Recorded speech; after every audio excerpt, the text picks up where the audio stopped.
का नाम नहीं है। बहुत ध्यान से सुनियो बात। ये पोथी है, पर इस पोथी से तुम्हें अपना पथ निर्धारित करना है। अकेली पोथी की आरती उतार ले, माला चढ़ा दे, टीका लगा दे, ऐसा कुछ नहीं होने। और अगर एक ही दिना की आरती उतारे से, एक ही दिना की माला पेराए से तुम्हें विमान उतर लो, तो हमें हो गई 25 सालें लाएं। हम तो बैकुंठ के मालक होते हैं बहनों। 25 सालें हो गई पूरी।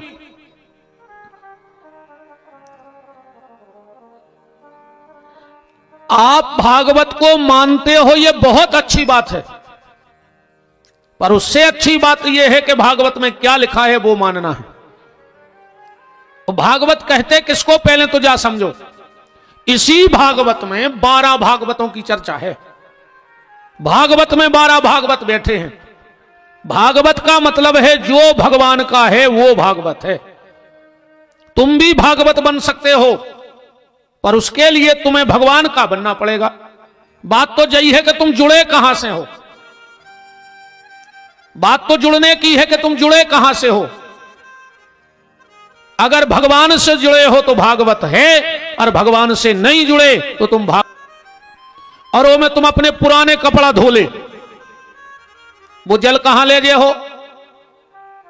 तुलसाने में डालो, नाली में फेंको, कने फेंको, और उसी जल में भगवान के चरण धो दो, फिर नाली में डालो वो जल, फिर तुलसाने में ले जाओ, अच्छी जगह ले जाओ। जल वही है, पर भगवान से जुड़ा तो तुलसी की क्यारी में चला गया, और कपड़े से जुड़ा तो नाली में चला गया। ऐसे ही ये जीवन है। अगर भगवान से जुड़ गए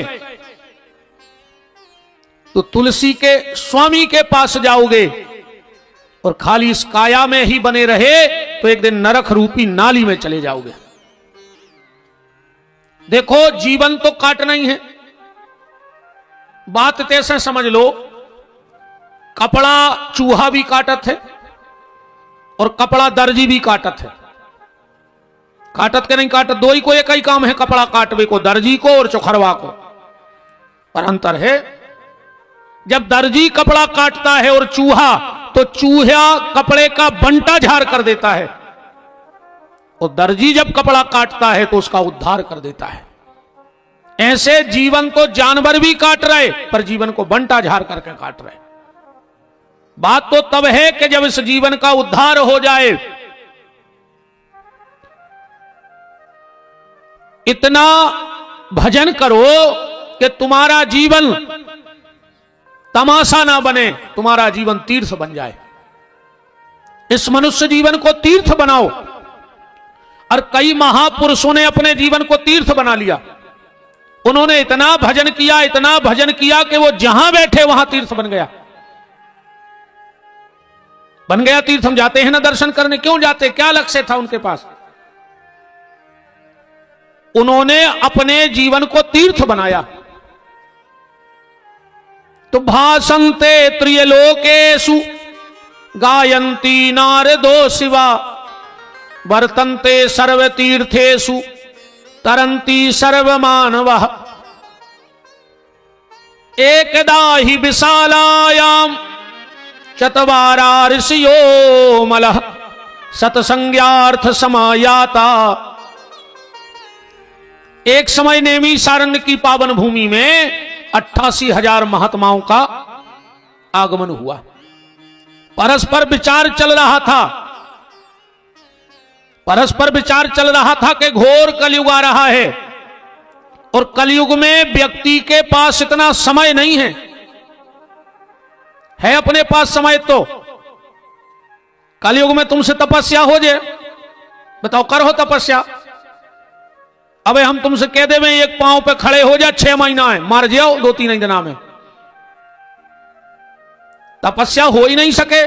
3 घंटा की कथा में मड़वा से हल हो, पूरी कथा भर 13 बेर पाल थी बदल हो। अब तुमसे हम कह दें कि 6 महीना है, पांव पे खड़े हो जाए, तुम्हारी मुक्ति हो चाहे नहीं होए, पर रिश्तेदारों की नुक्ति की जुगाड़ मनो पक्की हो जाए। कहा ठंड पड़ रही, तुम निपटाई जाओ। चलो हम तुमसे कह दें कि उपास करो, करो। मंगलवार के दिन ऐसो लगा शाम को के पत्थरा खा लेगा। अब तुम 6 महीना रोटी छोड़ देने पट जाओ।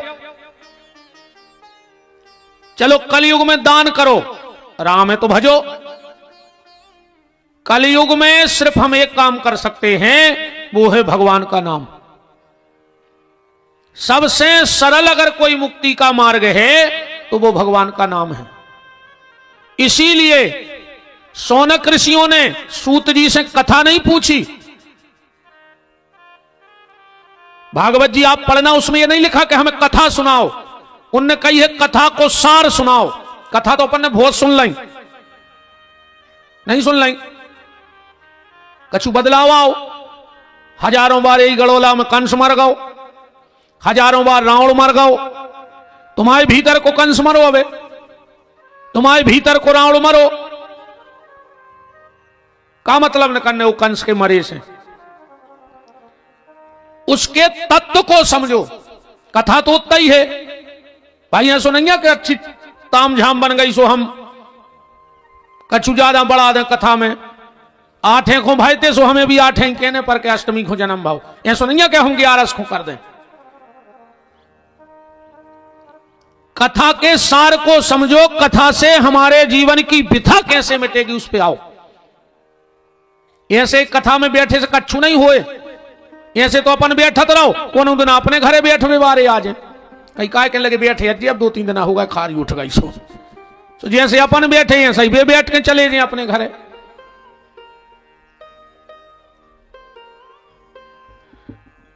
सार समझो कथा का। कथा है अच्छाई और बुराई। कथा क्या है? अच्छाई और बुराई का भेद जिसको समझ में आ गया उसे कथा का सार समझ में आ गया। कबीरदास जी से किसी एक आदमी ने पूछा कि महाराज क्या बताओ,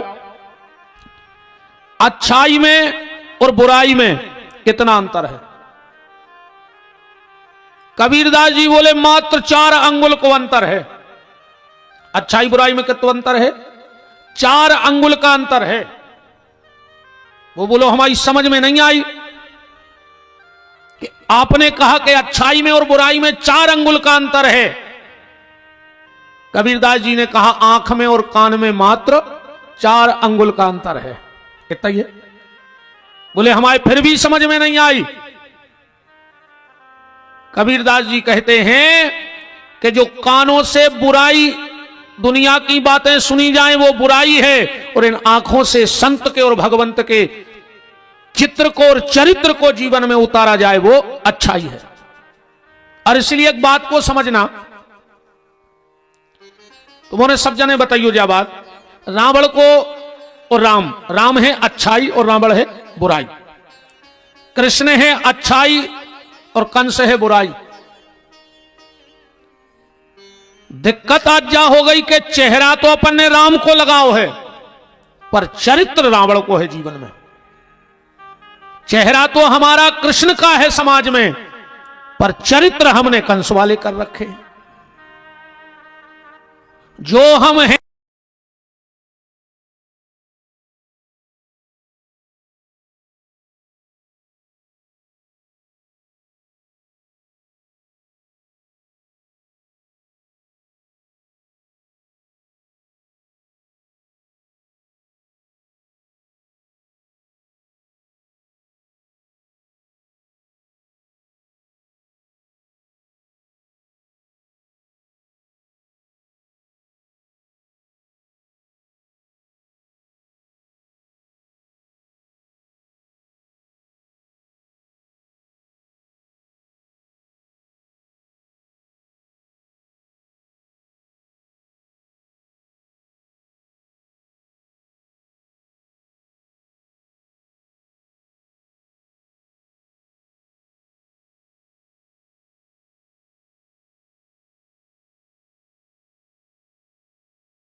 सिद्धांत देखना इसका। राम जी का जन्म कब हुआ? कब हुआ राम जी का जन्म? रामनवमी को भाव है। अच्छा, राम जी गए कब ये दुनिया से? है को पता? हाथ उठाओ दम हुए तो। तुम्हारे तो 50 साल रामायण चली अखंड। बता दीजिए, मैं दम होश उठा दे, हाथ हम पहुंचा रहे माइक हम देखे। अब एक जने बता दे कि राम जी फलानी तिथि में फलाने दिन फलाने समय पे गए। चलो, रावण कौन देना मारो? दशहरे को जलाओ जात। हमारे हिसाब से रावण मरो नहीं है। मरगा हो तो हर साल काय को जला रहे? एक ही वीरवार हो जाता आदमी को। त्रेता को रावण तो बहुत पहले मर गया, तो कलयुग को नहीं मर रहा। दिक्कत जा है कि रावण को रावण जला रहा हो। अब राम बचे ही नहीं है, रावण मरे कैसे? अब पिछले दशहरे को हमें एक जगह से फोन आया, बोले महाराज जी कमेटी की इच्छा है कि ये बार रावण आप जलाओ। हमने कही का है? हम काऊ के खानदान के आए, हम काय जलाए ने? हमारे कुटुंब को ने, खानदान को ने, रिश्तेदार सगे जात हैं आगी लगावे। अपन लकड़िया में जात आगी को लगा, बताओ जो कुल खानदान के रहत। अब जितने जे रावण बार रहे सो समझ ले कि कौन कुटुंब के कहा है। हम नहीं गए, हमने कहीं बुला ले कौन जो के कुल को हो सो। तो रावण मरा दशहरे के दिन। अच्छा, रावण को जन्म कब को है पता है? को एक जने हाथ उठा दे कि हमें पता है कि रावण को जन्मदिन तिथि में है।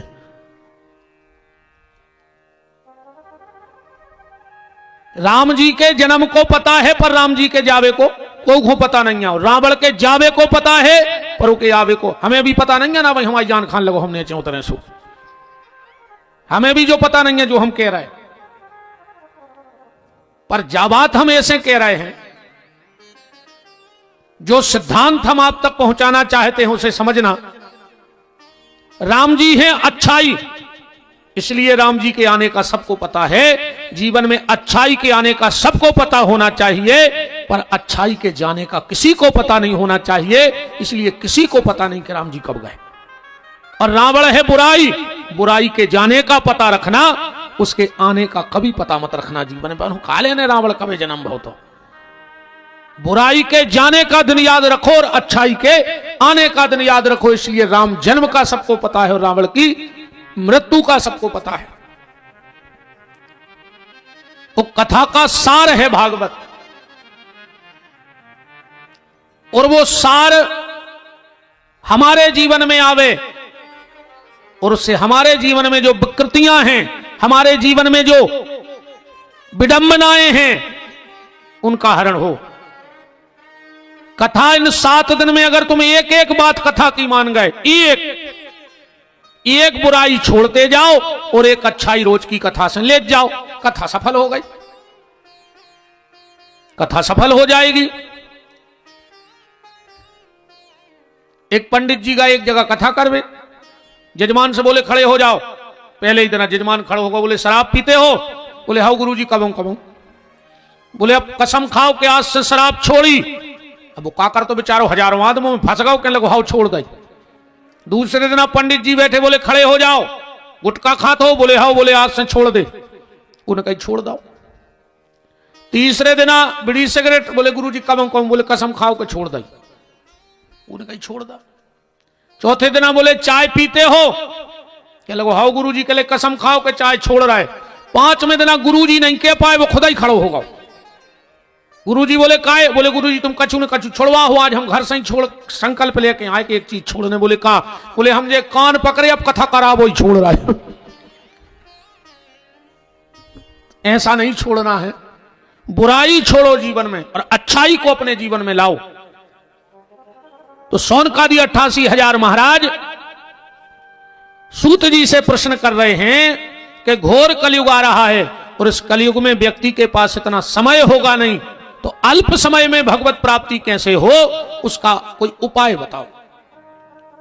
सूत जी महाराज बोले कि जैसी तुम्हारे मन में जिज्ञासा है, ऐसी एक बार नारद जी के मन में जिज्ञासा। भाई क्या जिज्ञासा? बोले नारद जी गए तीर्थ यात्रा को, हरि क्षेत्रे कुरुक्षेत्रे श्रीरंगम सेतु बंधनम एवामादिश तीर्थेषु भ्रमाणस इतस्ततः। पर नारद जी को कहीं शांति ना मिली, क्योंकि नारद जी को हर जगह उल्टा ही उल्टो मिलो, और कलयुग में तो सब उल्टो ही होगा। अब सब सीताराम हो गई। पहले घर के बाहर आदमी बैठा तो कि कुत्ता नहीं आ जाए, अब घर के दरवाजे कुत्ता बंद होकर आदमी भीतर ने चलो जाए। पहले आदमी बैठा तो कि कुत्ता भीतर नहीं आ जाए, और अब कुत्ता बैठो है कि कौन आदमी भीतर नहीं आ जाए। बहुत कुछ उल्टा हो गया कलयुग में। श्लोक लिखा है, पाखंड निर्ता संतो विरक्तो सा परिग्रह तरणी प्रभुतागे है साल को बुद्धिदायका। कलयुग में पैसा चपेट गए बाबा, इतने सुखी तुम्हारे नहीं है। राम है तो भजो, जितने सुखी बाबा हैं, जे के 1 करोड़ को बंगला हो जाए, कलयुग में वो त्यागी जी कहावत है। 1 करोड़ के बंगला में रह रहे कई त्यागी जी पधार रहे हैं। जे के 18 बाल बच्चे हो जाएं, वो कलयुग में ब्रह्मचारी जी कहावत है। 18 मोड़ी मोड़ों को बाप ब्रह्मचारी के बोर्ड जड़े फिर रहा गाड़ी पे। जे को दिन भर मोने रुके, वो मोनी जी कहावत। जो दिन भर कड़ी चावल खाए, वो फलहारी बाबा कहाए, जो है कलयुग।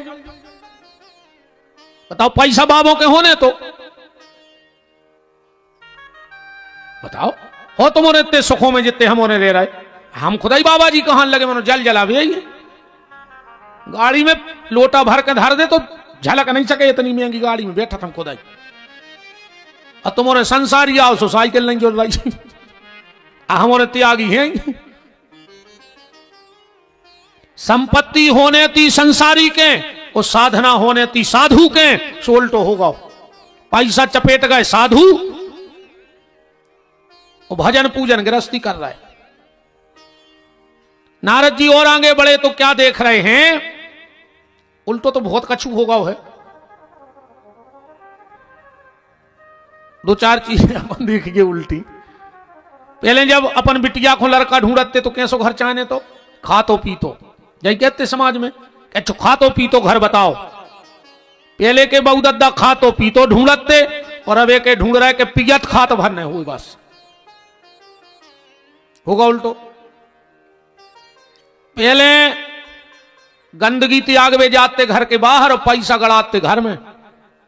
अब कलयुग में उल्टो होगा, पैसा धरो बैंक में और टैंक धरो घर में। पूरा दाल दूर घर में गड़ो धरो है। अच्छा पहले के जब आदमों ने मकान पटके पुरानी बाखरें, तो कई यार उनको लोटा में लगाओ, उनको डबला में लगाओ। अपने मोड़ी मोड़ा काके हरी जाओ अपनो घर पटाखे सो कि हमाओ बाप जो गड़ात रहो हम जिंदगी भर, कि मजूर तक नहीं मिल रहा है वो टैंक को हम साबे। बताओ अपन का गड़ाओ रे घर में। पहले घर में अच्छो कछु काम हो तो घर के भोजन बनाते, बाहर के नचबे आते। अब कलयुग में उल्टो होगा, तुम अच्छो काम करो, बाहर के रोटी बनावे, घर के नचबे। बताओ ने नच रहे हो तो घर के। और उल्टो भाव, पहले खेत में नारी हकती, अब घर में नारी हाँ कराई है घर वाली को, नहीं हाँ कराई। पहले गाना चलो तो, जितनी चाबी भरी राम ने उतना चले खिलौना, रोते रोते हंसना सीखो, हंसते हंसते रोना। अब जो गाना ही पलटा कल युग में। अब तो जितनी चाबी भरी लुगाई ने। बताओ गलत कह रहा हूं तो बता दे, तुमने तो हमारी बात झूठी करो। ये खुदाई बहन जी हरे कहते हैं अपने सास ससुर से कि तुमने करो का है, ये तुम्हारे संज्ञा सही प्रगट हो गए थे 5 फुट के, जो उन पे तुम कब्जा ठोक गई, ये सही प्रगट हो गए हूं ये संज्ञा नहीं। बताओ छके थे का करो तुमने।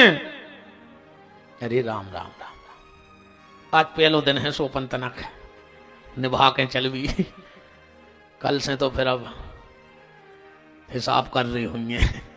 आज तो तना छोड़ दी, पहलो दिन है कछु नहीं।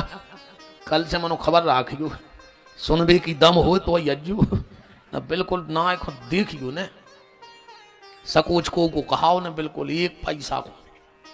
हाँ जी में दम हो, करे जो पक्को हो तो पंडाल में आइयो ना। हम तो कहते उतनी टाइम हरे आई पटावी चले जज्जू कथा भर है।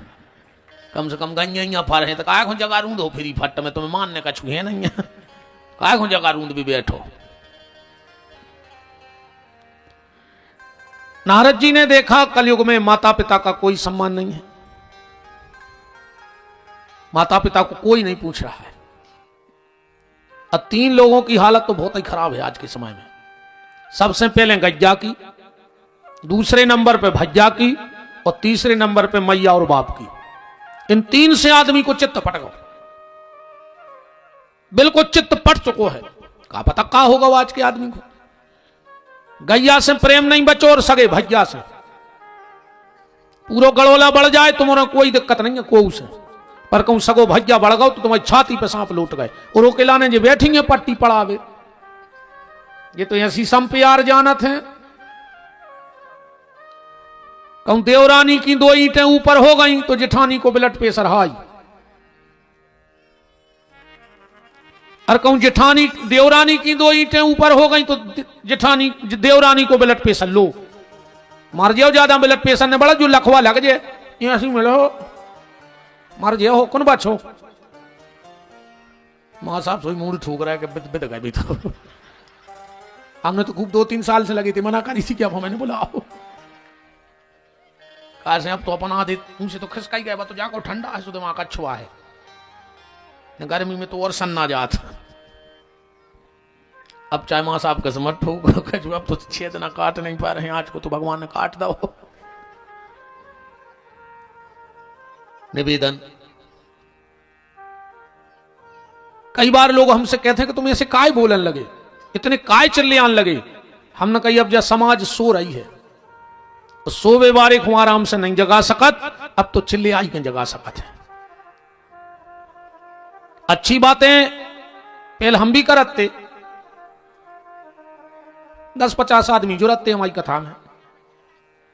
हमने कहा यार अच्छी बात है तो सब कर रही ऐसी बातें करो, सब जगह नहीं बचे। तुम कल ही परों देखी तो बैठवे की 2-2 पन्ने हैं। हम समझ गए कि अब आदमी को इन्हीं बातों की जरूरत है। हमारी कथा से अगर एक भी परिवार में बदलाव आता है, एक भी व्यक्ति में बदलाव आता है, तो हमारा कथा कहना और मां साहब का कथा कराना दोनों सार्थक हो गए, वरना कोई मतलब नहीं है। एक व्यक्ति के जीवन में तो बदलाव आएगा इन 7 दिन में, और एक हमें वो एक ही चाहने बदलाव आ रहा। तुम उन्हें खुद बताओ, 4 आदमी हो जिंदा और 1000 हो मारे, तो अच्छे को कहा है जिंदा के मारे। वाह, जिंदे 4 और मुर्दे 1000। अब हमें वे 4 जिंदा चाहने हैं, मुर्दों को तो होगा काम। नारद जी आगे बढ़े, जब कहीं शांति ना मिली तो नारद जी वृंदावन पहुंच गए। अब वृंदावन में पहुंच करके भक्ति का दर्शन किया, और भक्ति ने जब अपनी उत्पत्ति बताई, उत्पन्ने द्रविणे देशे, द्रविण देश में मेरा जन्म हुआ, कर्नाटका में मैं बड़ी, महाराष्ट्र में मेरा विस्तार हुआ, और गुजरात में मैं जीर्ण शीर्ण हो गई।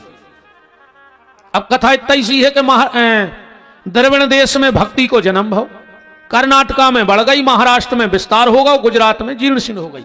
अब जब तो भागवत इतनी हो गई, पर इन 4 शब्दों का जीवन में बड़ा प्रभाव है। भक्ति बढ़ती कैसे है जीवन में, भक्ति बढ़ती कैसे है? कहां बड़ी भक्ति? द्रविण देश में। तो जिस दिन तुम्हारा ये मन भगवान की कथा सुनते सुनते द्रवित हो जाए, रोम रोम पुलकित हो जाए, समझ लेना कि आज भगवान की भक्ति हमारे भीतर प्रकट हो गई है। और अगर कथा सुन के दर्शन करके रोम रोम पुलकित नहीं हो रहा हो तो समझ लियो कि अब कछु नहीं है। सूके शंख बजे प्रभु के, अब तो सब सीता ही राम है। कभी आप मंदिर जाना, तुम तो रोज मंदिर गए, तुमने रोज भगवान को देखो, पर तुम्हें भगवान ने देखो एको का प्रमाण है। तुम्हें भगवान ने देखो एको का प्रमाण है। एको एक ही प्रमाण है कि अगर भगवान के दर्शन करत करत तुम्हारी आंखें भर आए तो समझ लियो कि आज भगवान की नजर हम पे पड़ गई है। समझ लेना कि आज भगवान ने कृपा के दरवाजे खोल दिए, क्योंकि मंदिर के दरवाजे तो पुजारी खोलत है, मंदिर के दरवाजे भगवान ने बंद करते आए, उनने भगवान खोलते आए। देखो कबू राम जी ने तुम्हारे से कही हो गड़ौला में घर जाओ हमें सोने हैं। मंदिर के दरवाजे खोलने का काम पुजारी का है, पर कृपा के दरवाजे खोलने का काम भगवान का है। और वो कभी कभी कृपा के दरवाजे खोलता है, रोज कृपा के दरवाजे नहीं खुलत, कभी कभी। और ऐसे कई मंदिर हैं जिनके दरवाजे को साल में कई बार खुले। उज्जैन में एक मंदिर ऐसा है कि जिसका दरवाजा साल में सिर्फ एक बार नाग पंचमी के दिन खुलता है। ऐसे ही भगवान का कृपा का दरवाजा भी कौ जीवन में एक ही बार अपने नाले खुले। माला करते करते आंख में आंसू आ जाए, समझ लेना कि आज माला मन और मोहन एक हो गए। रामायण पढ़ते पढ़ते आंखों में आंसू आ जाए, तुरंत उस जगह को प्रणाम कर लेना, क्योंकि हनुमान जी रामायण सुनते सुनते नाच रहे हैं, इसलिए तुम्हारी आंख में आंसू आ गए हैं। तो भक्ति को जन्म कहां है? द्रविड़ देश। मन गदगद हो जाए माने भक्ति प्रकट हो गई। भक्ति बड़ी कहां? बोले कर्नाटका में। कर्नाटका क्या है जी? अपने कान। मन तो होगा द्रविड़ और कर्नाटका आए कान। अच्छा रे जी, भगवान ने कान ऐसे काय बनाए? अगले टुकले कर दिए तो दो ही तरफ। तो भाई ये दोना से नहीं लगा तो कान ने होते तो कितनी फायदा। हर 6 महीना में झुमकों की डिजाइन बदल रही। जब कान ही नहीं होते तो काय की झुमकी, काय के लटकन, काय के बाला। ये कान भगवान ने ऐसे बनाए हैं कि इन दोनों में भगवान की कथा को रस भर भर के पियो, ऐसे ये दोनों से। और भागवत जी में सनकादिक ऋषि कह रहे हैं कि स्वजन्म जननी निज दुख भागा, कृष्ण कथा न पीता। उस व्यक्ति का जन्म खाली इसलिए हुआ है कि वो अपनी माता को प्रसव का कष्ट दे सके। किस व्यक्ति का? जिसने भगवान की कथा का रस इन कानों में भर भर के नहीं पिया है, उसका जन्म व्यर्थ है। तो ये कान आए कर्नाटका। अगर कोई पौधा लगाओ और उसे ना सींचो तो सूख जाएगा। ऐसे ही अगर भगवान की कृपा का दरवाजा खुल गया है और भक्ति तुम्हारे भीतर आ गई तो साधारण पौधा पानी से बढ़ता है, पर भक्ति का पौधा संतों की वाणी से बढ़ता है। इसलिए भजन से भी उच्च कोटि का सत्संग बताया है। भजन से ज्यादा सत्संग है। डॉक्टर साहब आप तो रामायण बहुत पढ़त हो, किसी साधारण पुरुष या संत की यह बात नहीं, भगवान शंकर राम जी से कह रहे हैं जा बात। बार बार बर मांग हूं हरस देव श्रीरंग, पद सरोज यन पायनी भगति। जब भक्ति मांग ली थी तो सत्संग मांगने की क्या जरूरत थी? पर दूसरा शब्द क्या मांगा? भगति, पर सदा सत्संग। राम जी ने कहा भोलेनाथ जब तुमने भजन मांग ही लो तो सत्संग की क्या जरूरत है? अब तुम्हारे लाने सत्संग तो आदमी यही करत कि हम भजन में लग जाएं। अब तुमने पहले भजन मांगो फिर सत्संग मांगो। भगवान भोलेनाथ कहते प्रभु अगर किसी व्यक्ति के पास कोई कीमती चीज हो तो उसकी सुरक्षा भी उससे ज्यादा करनी पड़ती है। जे डरे लोहे के पाइप रात भर तक गड़े रहे और सोने की अंगूठी अलमारी में धरी हुई ला करके भीतर के लाकर में, कैसे कीमती है। तो जो भक्ति का गहना है संतों का, वैष्णवों का, वो बहुत कीमती है। इसलिए अगर उसकी सुरक्षा करनी है तो तुम्हें सत्संग की अलमारी चाहने पड़ा है ना। चोरी हो जाए, काम क्रोध लोभ मोह मत्सर दम्भ अहंकार पाखंड ईर्षा, ये 24 घंटा लगे हैं तुम्हारी भजन की पूंजी लूटवे के लाने। तो सत्संग के द्वारा आप उस मणि की सुरक्षा कर सकते हो। तो साधारण पौधा पानी से बढ़ता है, पर भक्ति का पौधा संतों की और सत्संग की वाणी से बढ़ता है। महाराष्ट्र में विस्तार हुआ भक्ति का। मतलब पहले माता पिता में भगवान देखो, माता पिता के बाद परिवार में भगवान का दर्शन करो, फिर मंदिर की मूर्ति में भगवान का दर्शन करो, गैया में दर्शन करो, तुलसी में दर्शन करो, एकादशी के व्रत में दर्शन करो, और धीरे धीरे कण कण में तुम्हें भगवान नजर आने लगेगा। यही महाराष्ट्र है कि निज प्रभु मैं देखूं जगत के ही सन करो विरोध, सब में भगवान नजर आने लगेगा तुम्हें। पर गुजरात ना आ जाए, समय न निकल जाए, क्योंकि यहां समय ही बलवान है। ये तो कोई बलवान नहीं है।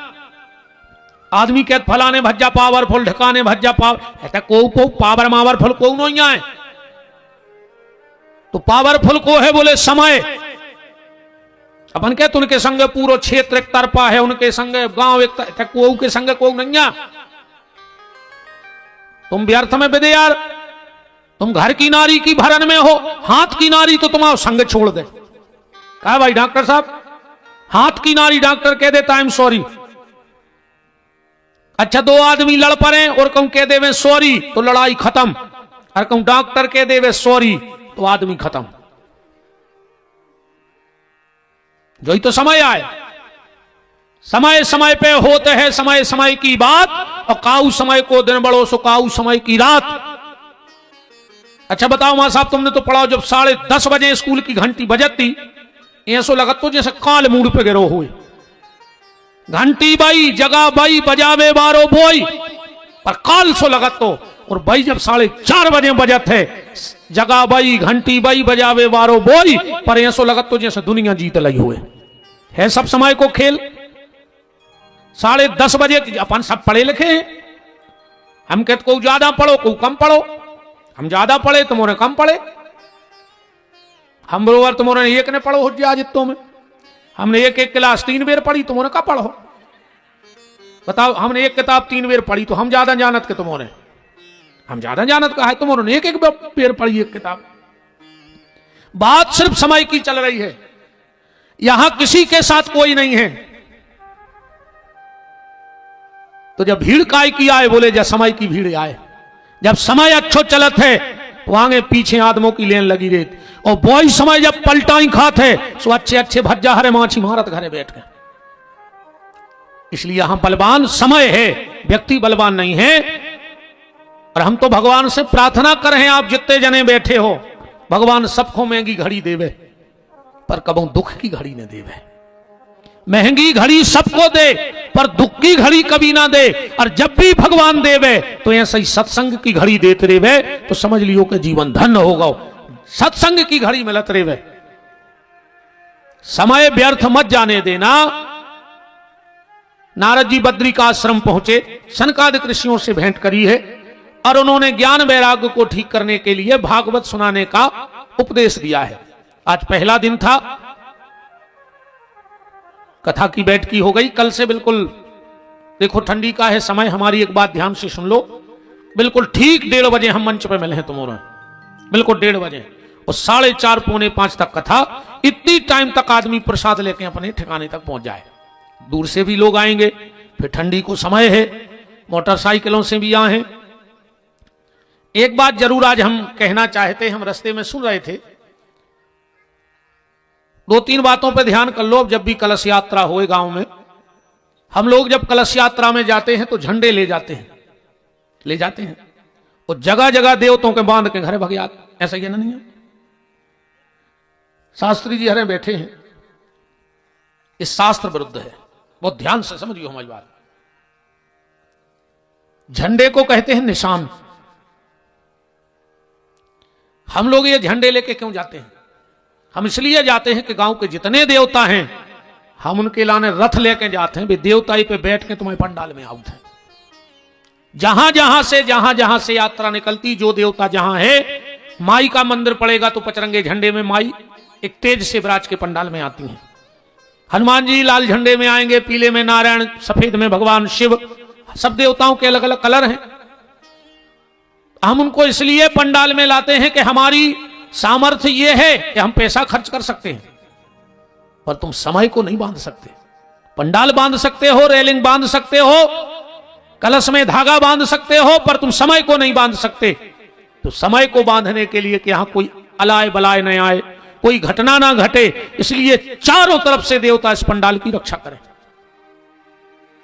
तो जब भी कलश यात्रा निकले तो झंडे कभी किसी देवता के यहां मत बांधना, बस उनसे प्रार्थना करना कि हम आपको लेने आए हैं, आप इस पे आसन लो और चलो हमारी रक्षा करना। और जब हवन हो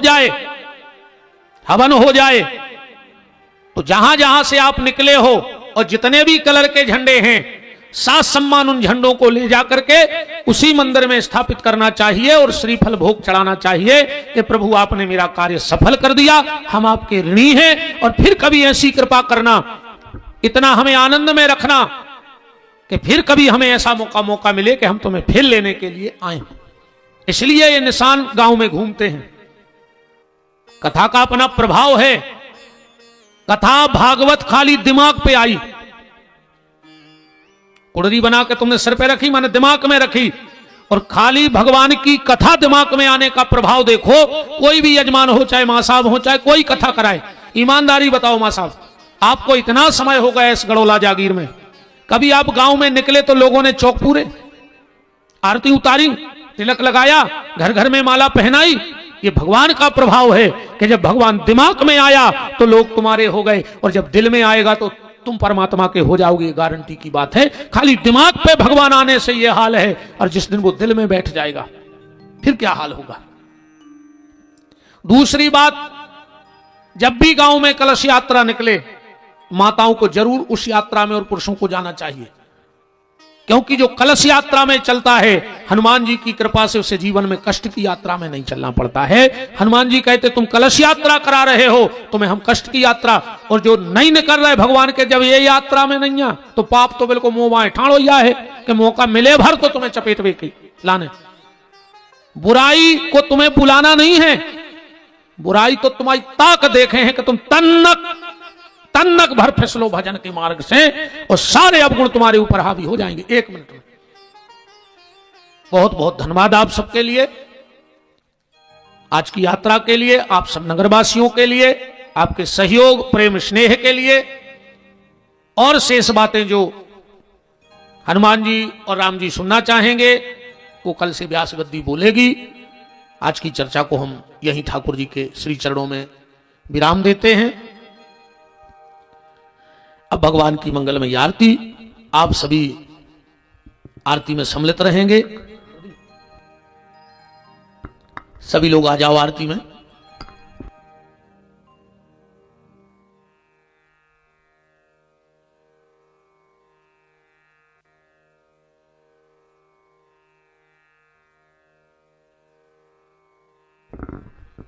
सभी हमारे देवलिया जी, हमारे चंदनहारी से ठाकुर साहब आरती में सम्मिलित हों, और सभी आप अतिथिगण जो भी हमारे माँ साहब के नातेदार, रिश्तेदार, प्रेमी, परिजन, परिचित पधारे हैं, सब आरती में सम्मिलित हों।